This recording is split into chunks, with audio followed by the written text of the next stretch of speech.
The slap echoed through the diner like a gunshot. The sound cut through the murmur of quiet conversations and clinking silverware, leaving behind a silence so complete it felt dangerous. Elias Thorne staggered backward, his hand instinctively rising to his burning cheek. The white waiter's apron around his waist twisted from the force of the blow. Coffee spread across the counter in dark rivulets, dripping steadily onto the worn linoleum below. No one moved. No one spoke. In this town, silence had become survival. At a corner table sat a Navy SEAL, his lean frame relaxed against the cracked vinyl booth. His sandy blonde hair was cut in strict military precision, and his hazel eyes remained fixed on the scene with the kind of stillness that suggested complete awareness. At his feet, a Belgian Malinois lay motionless, amber eyes alert but body disciplined into perfect stillness. The dog's fawn coat seemed to blend with the shadows beneath the table, making him nearly invisible to anyone not looking carefully.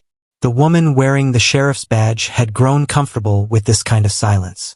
Sheriff Silas Vane stood over the trembling waiter, her dark hair pulled back into a severe bun, her tan uniform worn like armor rather than service. Her hands still tingled from the strike, and satisfaction flickered across her features as she surveyed the diner's patrons, all of them looking anywhere but at her. Authority had made her believe she was untouchable, that every person in this small New Jersey town existed at her discretion, that fear was her most reliable tool, and violence was simply another form of communication. That belief was dangerously wrong. The limits she was about to test belonged to a man who knew exactly when silence became complicity, and when action became necessary. Subscribe to see how this unfolds and comment where you're watching from. I will love to say hello to you just to know how far our story is going. Late autumn in central New Jersey arrived without ceremony, settling over the landscape like a gray blanket that refused to lift. The air carried the promise of snow, sharp and thin, turning breath visible the moment it left your lips. Highway 206 cut through farmland and pine forests in long, desolate stretches, past abandoned gas stations and rusted mailboxes that leaned like tired sentries. The town of Millbrook was the kind of place GPS struggled to find. One main street, a handful of weathered storefronts, and a roadside diner that served as the unofficial heart of a community that had forgotten how to beat properly. Its neon sign flickered intermittently, the word "TES" blinking on and off like a weak pulse. Inside the diner, warmth existed only because the ancient radiator fought a losing battle against November's chill. People spoke in whispers because they had learned that volume attracted attention, and attention in Millbrook could be deadly. Cade Sterling had rolled into town without fanfare 30 minutes earlier, his pickup truck crunching across the gravel parking lot with the understated confidence of a man who never announced his presence until he chose to. He was 34, built lean and strong in the way that suggested capability without display. His military bearing was subtle but unmistakable. The way he scanned the room upon entering, the unconscious straightness of his posture, the calm alertness in his hazel eyes. He wore a green digital camouflage Navy working uniform, the Type 3 blouse and trousers crisp despite the long drive. The Velcro patches remained blank, no name tape, no rank insignia, no unit identification. He looked like someone who had left one life behind and hadn't yet decided what the next one would look like. Beside him, Aries moved with the fluid precision of a perfectly trained partner. The 5-year-old Belgian Malinois was compact and powerfully built, his fawn coat overlaid with the characteristic black markings that made his amber eyes seem to glow in the diner's dim lighting. He wore a simple leather collar, nothing tactical or attention-grabbing, because tonight they were just travelers seeking a warm meal and a moment's rest. But even at rest, Aries remained alert, reading the room the way his training had taught him, cataloging exits, noting tension, measuring threats. His partnership with Cade had been forged in places where such awareness meant the difference between coming home and being shipped home in a flag-draped box. Now, as they sat in their corner booth, that same partnership was about to be tested in ways neither of them had anticipated. The drive into Millbrook had taken Cade Sterling through 20 miles of forgotten countryside, past farmhouses that looked abandoned even when they weren't, and through intersections where stop signs hung crooked from years of neglect. The town emerged from the gathering dusk like something that had been left behind by accident. A scattering of buildings that seemed to huddle together for protection against the wind that swept down from the northern hills. Aries sat in the passenger seat, his alert gaze tracking the landscape through the windshield. The Belgian Malinois had learned to read his handler's moods through countless deployments, and he sensed the subtle tension in Cade's shoulders as they rolled down Main Street. This wasn't the hypervigilance of a combat zone, but something quieter and more insidious. The weight of a place where people had learned to make themselves small. The diner sat at the far end of town like a period at the end of a sentence nobody wanted to finish. Its parking lot was mostly empty except for a few pickup trucks and a sheriff's cruiser that seemed to take up more space than it should. Cade pulled into a spot near the back, where the shadows from the building would provide cover for a quick exit if necessary. Old habits. Stay close, he murmured to Aries as they crossed the gravel. The dog fell into step beside him, matching his pace with the unconscious precision of a partnership built on trust and countless hours of training.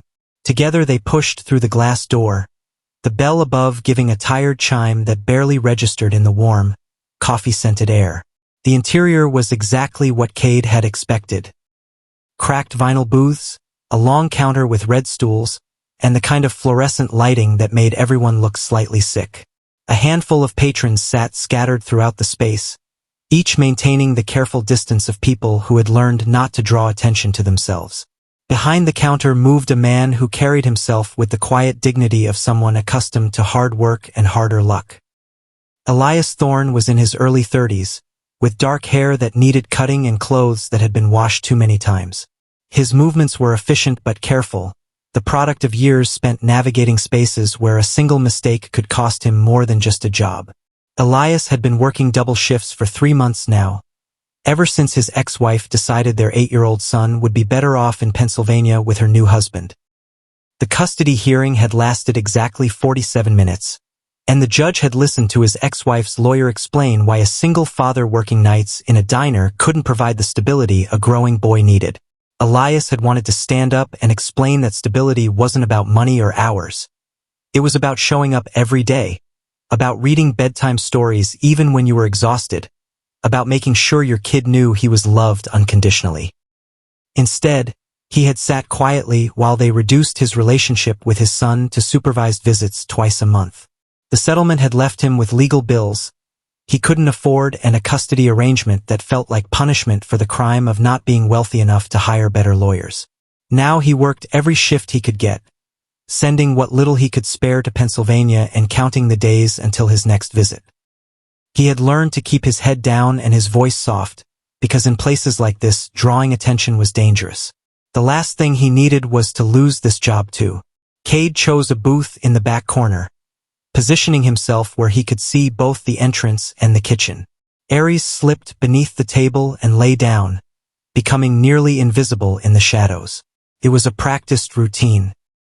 2 professionals finding their positions and settling into the kind of alertness that could be sustained for hours without fatigue. When Elias approached with a coffee pot and a tired smile, Cade ordered simply and politely. No unnecessary conversation. No questions about the town or its people. He could already sense the tension that hung in the air like smoke, and he had learned long ago that sometimes the best intelligence came from simply watching and waiting. Elias brought his food. Eggs over easy, wheat toast, hash browns that had been cooked exactly right. The man took pride in his work, even in a place like this.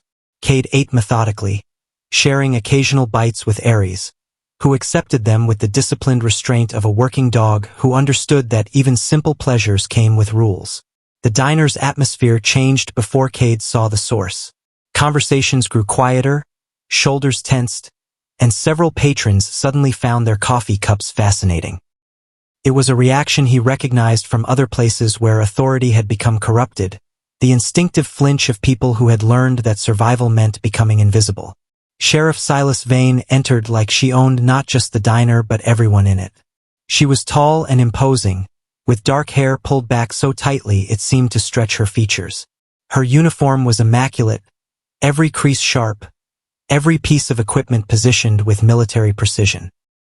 But there was something in the way she wore it that suggested possession rather than service, as if the badge and gun were tools of personal power rather than public trust. Her eyes swept the diner with the casual arrogance of a predator surveying its territory. She didn't acknowledge the other patrons with so much as a nod. They were furniture, obstacles to navigate around but not worthy of recognition as human beings.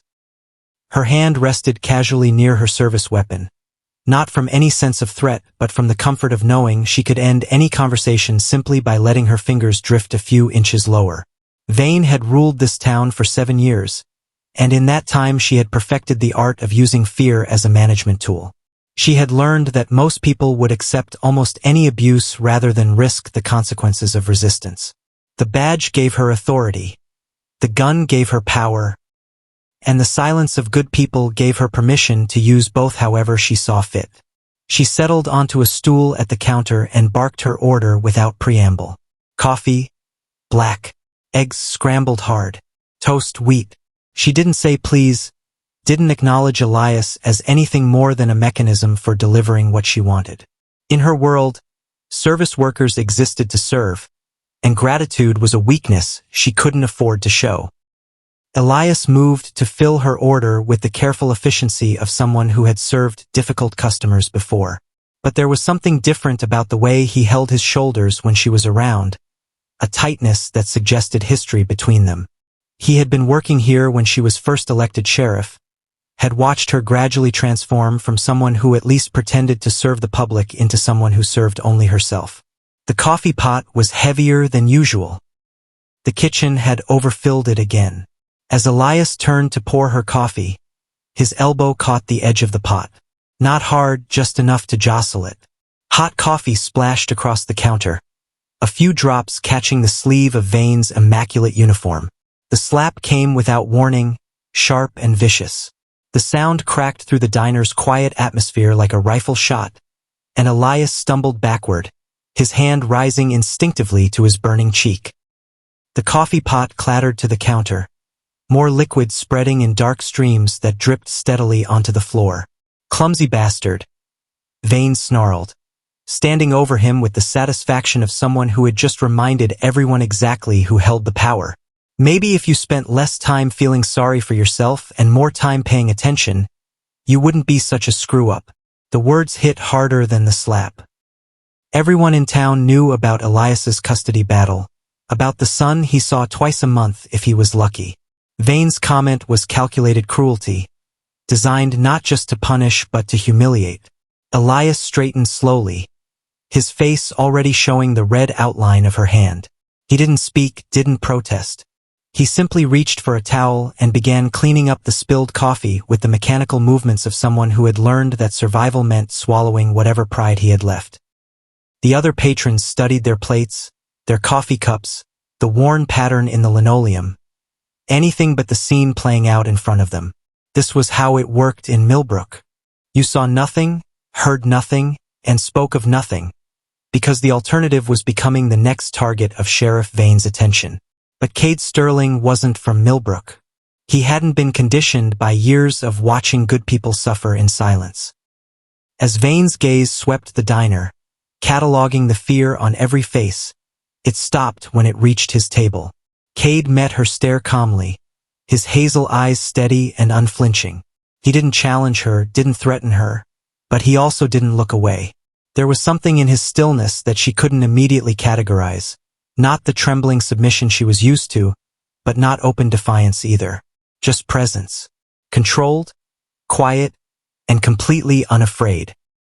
Under the table, Aries had gone rigid, every muscle in his compact frame tensed for action.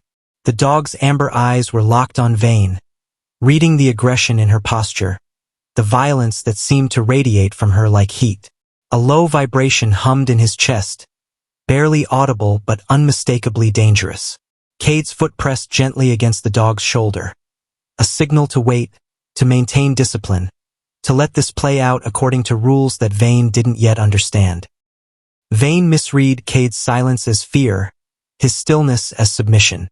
In her experience, everyone in this town eventually looked away, eventually found something more interesting to study than her face. The fact that this stranger, this nobody in a military uniform with blank patches, thought he could stare her down struck her as both amusing and insulting. She took a step toward his table, her hand drifting casually toward her weapon. Not drawing it, not threatening directly, just reminding everyone in the room exactly what kind of power she wielded. "You got something to say?" she asked, her voice carrying the lazy confidence of someone who had never been successfully challenged. Cade remained motionless, his breathing steady, his expression neutral. He was calculating distances, exits, the positions of innocent bystanders who might be caught in the crossfire if the situation escalated. But he was also measuring something else, the precise moment when silence would become complicity, when failing to act would make him as guilty as the woman standing before him. Vane waited for him to speak, to apologize, to show the proper deference that her authority demanded. When he continued to sit quietly, she felt something twist in her chest, a mixture of fury and confusion that she didn't quite know how to process. In 7 years of terrorizing this town, no one had ever simply looked at her like she was just another person. No one had ever refused to be impressed by her badge, her gun, her willingness to use both. The silence stretched between them, thick with the potential for violence. Every person in the diner could feel it. The moment balanced on a knife's edge, where a single word or gesture might determine whether the night ended quietly or with blood on the floor. Cade Sterling had faced down enemy combatants in places most people couldn't find on a map. He had walked into rooms where death waited behind every door and emerged with his team intact. But this felt different. This wasn't about completing a mission or protecting national security. This was about a simple principle that his father had taught him years ago. Sometimes the most dangerous thing you can do is nothing at all. The standoff continued, measured not in minutes but in heartbeats, in the careful breaths of people who had suddenly realized they were watching something that would change their town forever. The escalation came suddenly, the way violence often does in places where power has gone unchecked for too long. Vane's patience, already thin from years of unchallenged authority, snapped like a wire pulled too tight. She stepped forward and swung her hand toward Cade's face with the same casual brutality she had used on Elias. But Cade Sterling was not Elias Thorne. The movement was so subtle that most of the diner's patrons missed it entirely. A slight shift of his shoulders, a barely perceptible lean to the left. Vane's hand swept through empty air where his face had been a fraction of a second before. The force of her own swing, meeting no resistance, carried her forward and off balance. She stumbled, her polished boots slipping on the worn linoleum, and crashed sideways into an empty table. Chairs scattered, and the sheriff found herself sprawled on the floor in front of a room full of people she had spent years terrorizing. For a heartbeat, the diner existed in perfect silence. Then Vane's face flushed crimson, not from embarrassment, but from a rage so pure it seemed to vibrate in the air around her. No one had ever made her look foolish.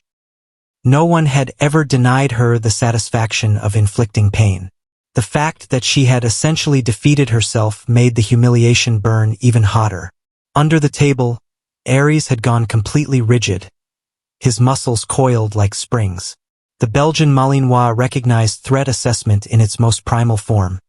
His handler had been attacked, and every instinct screamed at him to neutralize the source. A low growl rumbled in his chest, so deep it seemed to emanate from the earth itself. Cade's foot pressed firmly against the dog's shoulder, a command that required no words. "Stay. Wait. Trust me." Vane scrambled to her feet, her hand going immediately to her service weapon. The Glock 19 cleared its holster with practiced efficiency, the barrel swinging toward Cade with the kind of smooth motion that spoke of countless hours at the range. But her eyes held none of the cold calculation of a trained professional. Only the wild fury of someone whose world had just been turned upside down. "Resisting arrest," she snarled, loud enough for everyone to hear. "Assault on a peace officer. Get on the ground. Now." It was theater and everyone in the room knew it.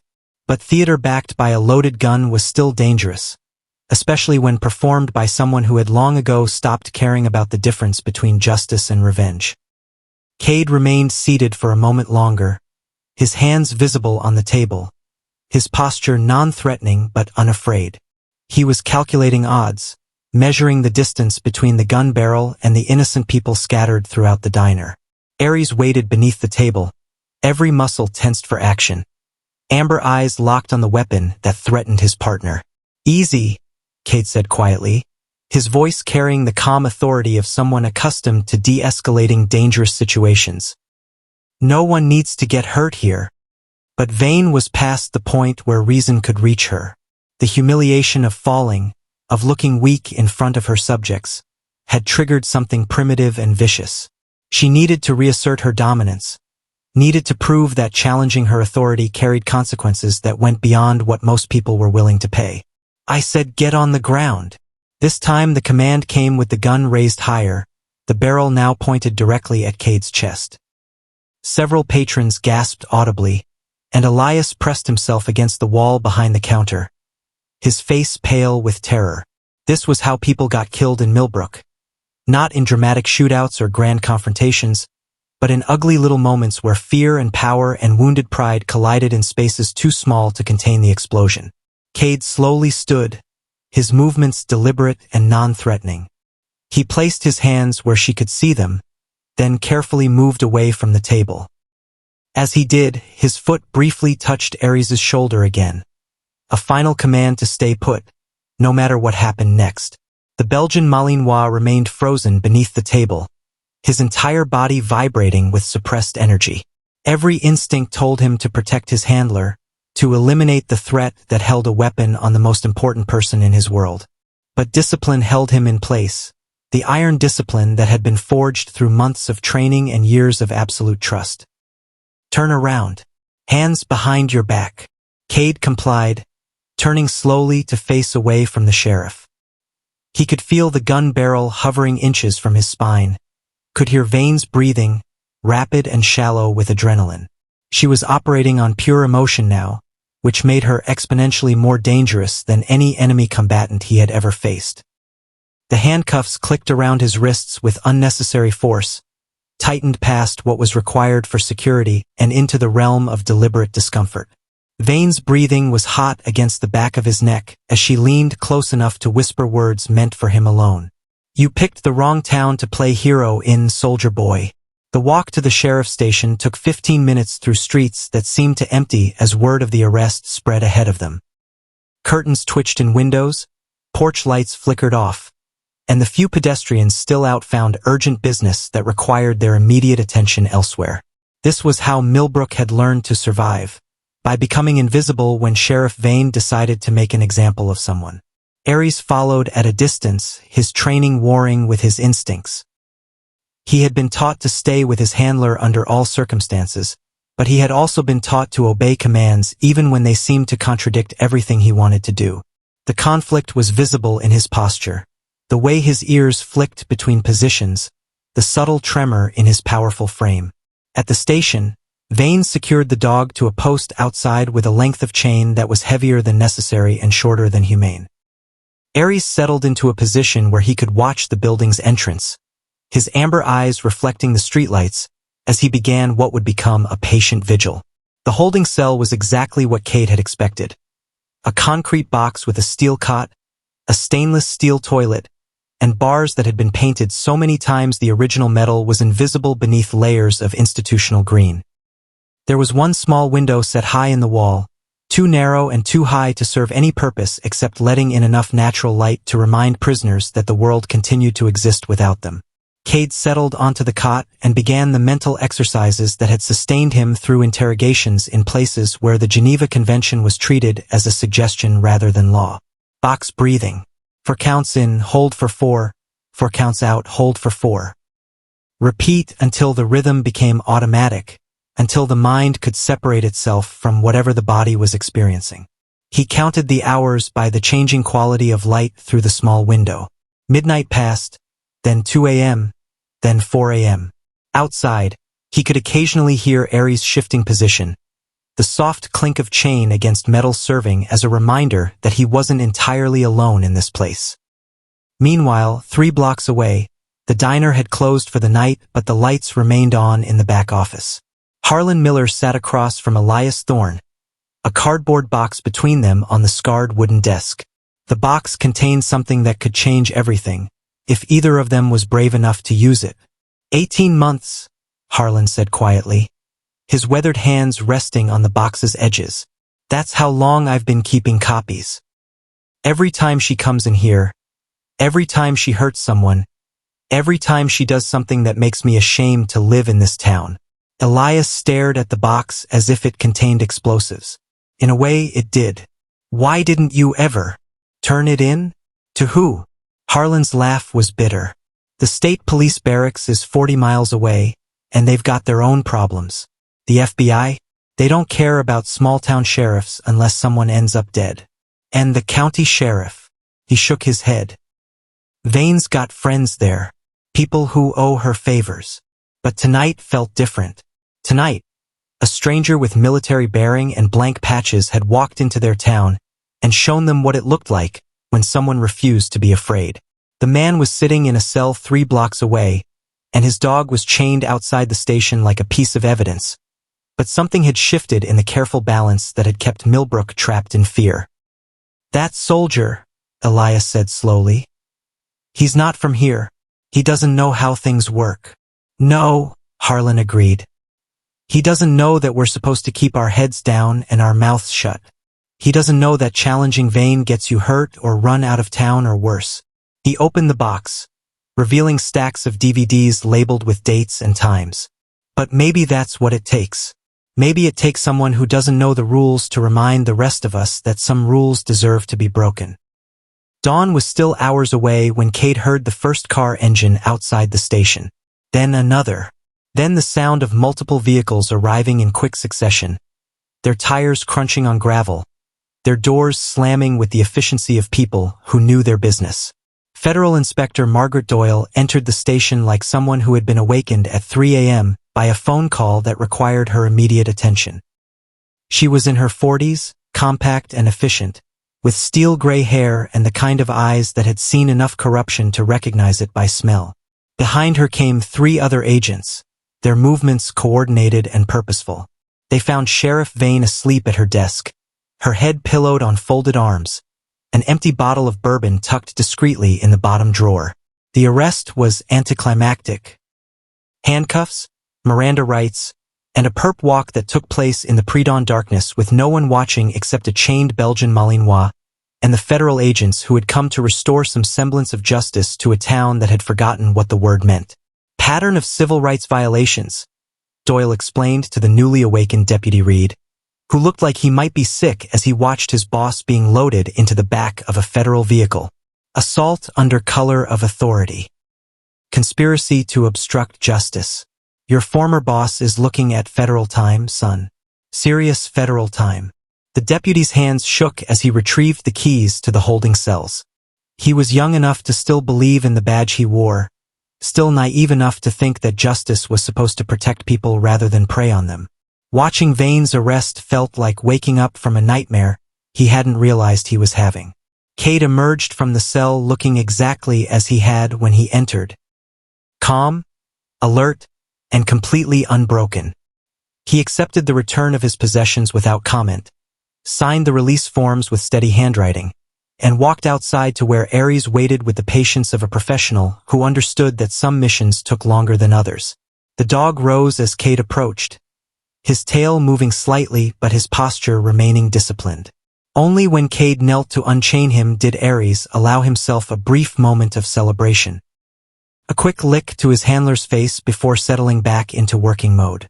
Snow had begun to fall while Cade was locked up, light flakes that drifted down through the streetlights like ash from a fire that was finally burning itself out.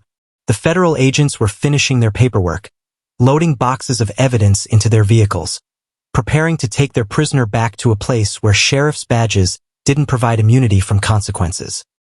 Cade and Aries walked back to the diner one last time. The parking lot was empty except for Harlan's truck and the federal vehicles, but lights blazed in the windows. Inside, he could see Elias mopping the floor with the methodical motions of someone who had learned to find peace in routine tasks. The young man looked up as Cade passed the window, and for just a moment their eyes met through the glass. Elias raised one hand in a small wave. Not gratitude exactly, but acknowledgement.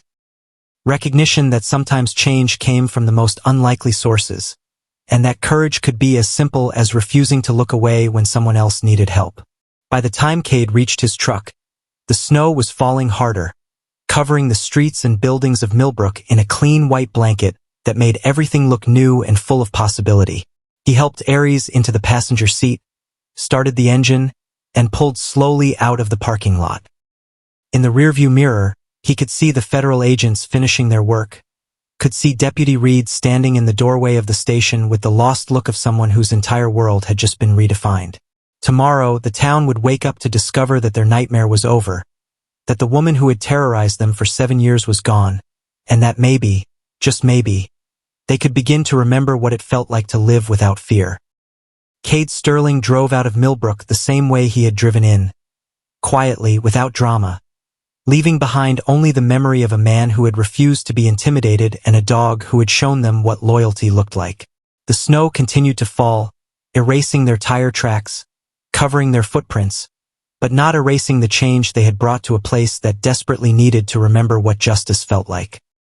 By morning, they were 50 miles away and still driving, two professionals heading toward whatever mission awaited them next, carrying with them the quiet satisfaction of knowing that sometimes the most important battles are fought not with weapons, but with the simple refusal to let evil flourish in silence.